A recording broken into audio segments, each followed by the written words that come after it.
When the Virginia planter left Mount Vernon, he didn't travel alone. Washington brought his personal slave to Philadelphia to attend to him while he was presiding at the convention. The original sin of the Constitution was its treatment of African Americans and its preservation, implicit or explicit, of slavery. But that was the original sin of the country, and it's reflected in the Constitution as well. The Constitution of the United States was a constitution for mainly white men. Of the 55 delegates of the convention in Philadelphia, almost half of them owned slaves at some point in their lives. Although many had moral qualms about slavery, few freed their slaves. Even the founder who declared all men are created equal never freed a single slave in his lifetime. Jefferson himself writes in the Notes on the State of Virginia that he doesn't believe enslaved African Americans to be capable of having art, of having love, of being equal to whites at all. And so these beliefs allowed them to dehumanize. Yeah, they dehumanized them with this institution. The vast majority of members, even Southern slave owners, recognize that slavery is incompatible with the values the American Revolution claims to stand for. It's a conundrum.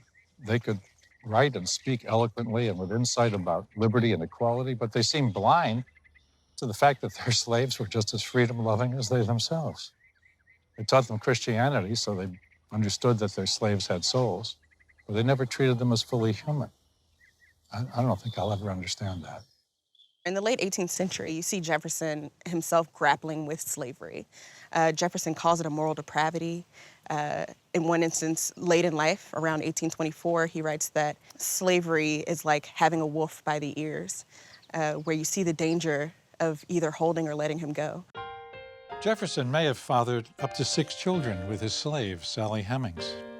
Jefferson is so closely associated with America and American democracy and this exceptionalist view that many of us have of our country. And that's why people study him, because you can't figure him out. He's always a puzzle. The consensus was, A, slavery was wrong, but B, it was going to die out of its own weight. So the best thing to do, because they were not going to be able to get the deep southern states to go along with anything that would threaten slavery, was to kick the can down the road and let slavery die out on its own. But the framers can't see down the road. In just 5 years, an invention will transform the economics of slavery. They don't foresee the cotton gin. They don't foresee the cotton kingdom. 2 things are true, and it's hard to put them together. One is that slavery is the epitome of America's original sin. And the other is, if the framers tried to end it in 1787, the Constitution would have never passed.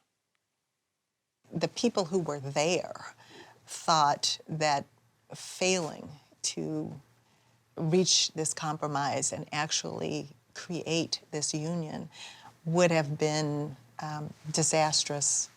There never would have been a United States of America.